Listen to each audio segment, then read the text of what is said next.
In previous videos, I've shown evidence of how the world around us was formed, but a fundamental question remains. How did we get here?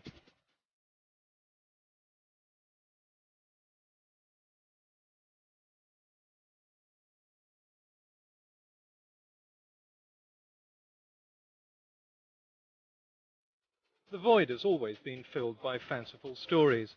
The Chinese believed a dragon goddess needed someone to talk to, so she formed humans out of clay from a riverbank. According to Jewish mythology, a god made a man out of clay and then fashioned a woman out of one of his ribs. Inuit mythology describes a raven god who filled the earth with pea pods, and one of these burst open to reveal the first man. But 150 years ago, one book shattered these myths and opened the door to a rational and evidence-based understanding of our origins. But while Charles Darwin and Alfred Wallace jointly came up with the idea of natural selection, they parted company on whether this evolutionary mechanism could be applied to humans. Wallace formulated the idea that animals had evolved, but he couldn't compromise his belief that humans were the work of a deity. But Darwin caved to the inevitable conclusion and called it "my little heresy." The little heresy was first expounded not by Darwin, but by naturalist Thomas Huxley in an 1863 book called Evidence as to Man's Place in Nature. Huxley and his supporters had clear evidence of evolution in animals. What they lacked was direct physical evidence to show that evolution also applied to humans. The search was now on for what became known as the missing link, a fossil that was half human, half ape. We are, of course, all apes according to classification, but for the purpose of simplification, in this video I'll refer to human apes as humans and our common ancestor with chimpanzees as apes. It didn't take long for this new branch of science to find its first piece of evidence. Just 3 years before Darwin published The Origin of Species, the bones of what looked like an oddly deformed human were unearthed in the Neander Valley in Germany. Neanderthal man wasn't the missing link, but it did seem to be one of our archaic ancestors.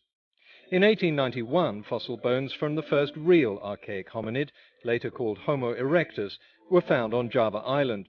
And 32 years later, another Homo erectus skull, Peking man, was found in China. Neither of these fossils were the fabled missing link. They were closer to humans than apes. But they did spark the idea that modern humans may have evolved in Asia. Africa was also beginning to yield some valuable finds, including the Taung child, found in South Africa in 1924. The problem was these didn't fit with another discovery made 16 years earlier in southern England, Piltdown man. But as more fossils emerged from South Africa in the 1930s, it became clear that Piltdown man was the anomaly, not the Taung child. Piltdown man just didn't make any sense, either in its physiology or its geographical location. It only made sense in 1953, when the hoax was revealed. By then, the distribution of hominid fossils had given rise to two schools of thought on human origins, an African origin and a multi-regional origin, the idea that humans evolved from archaic hominids in different parts of the world. But over the next 40 years, paleoanthropologists uncovered the motherlode of hominid fossils.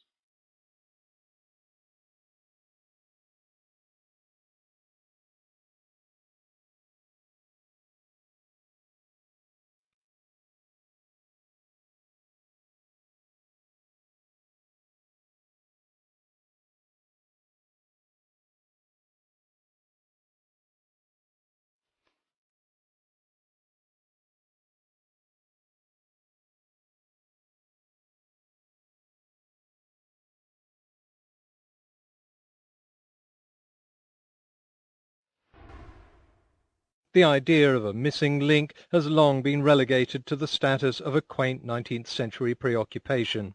Finding fossils that link humans to ancestral apes isn't the problem.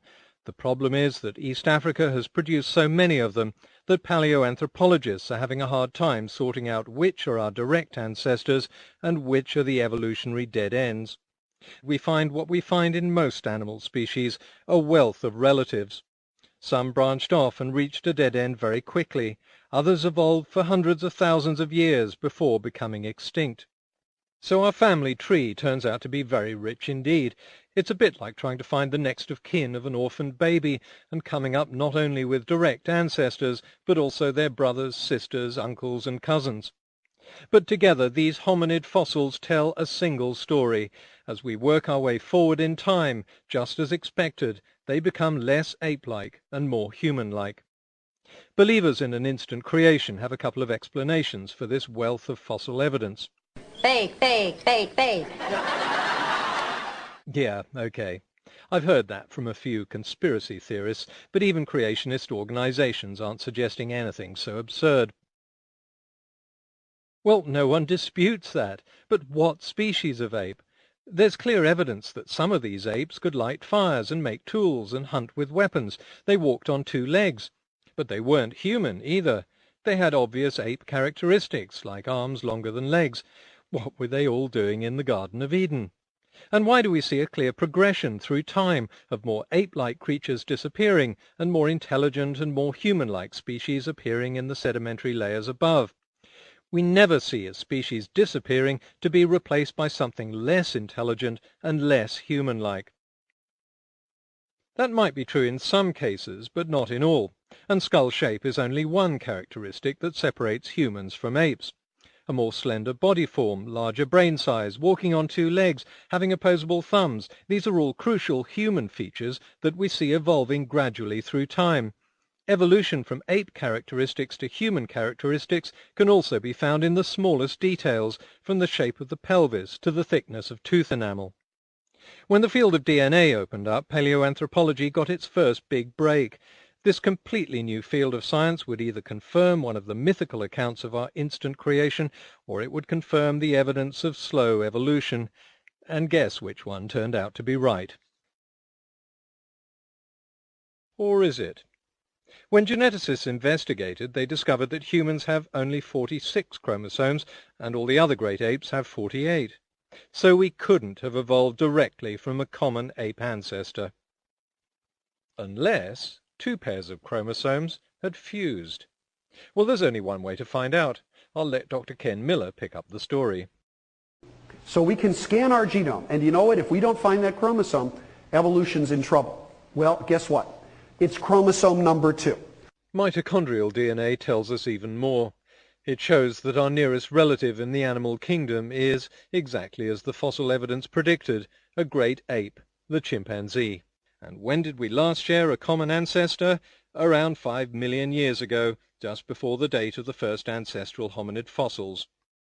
Mitochondrial DNA from a Neanderthal fossil has also been analyzed. It's completely different to every type of modern human, and it shows that humans and Neanderthals last shared a common ancestor around 500,000 years ago.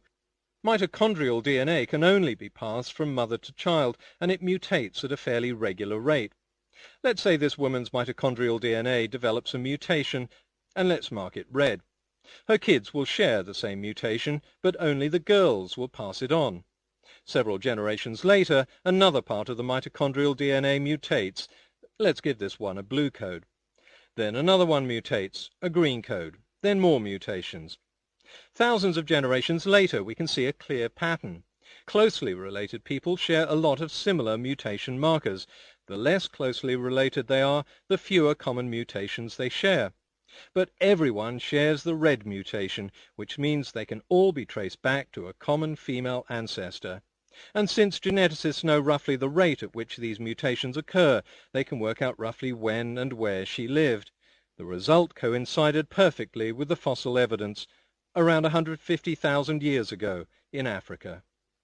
I've laid out the twists and turns of the last 150 years because science doesn't move in a straight line. Ideas are constantly being refined, updated, and amended as more evidence comes to light. There are no foregone conclusions and no preconceptions.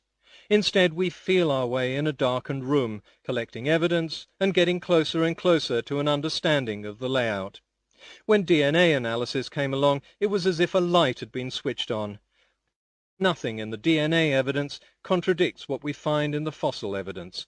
Together, they give us the broad picture of our origins. In the next video, The Ancestry of Humans Made Easy, I'll show evidence of who these ancestors were and how they left their homeland, to conquer the world.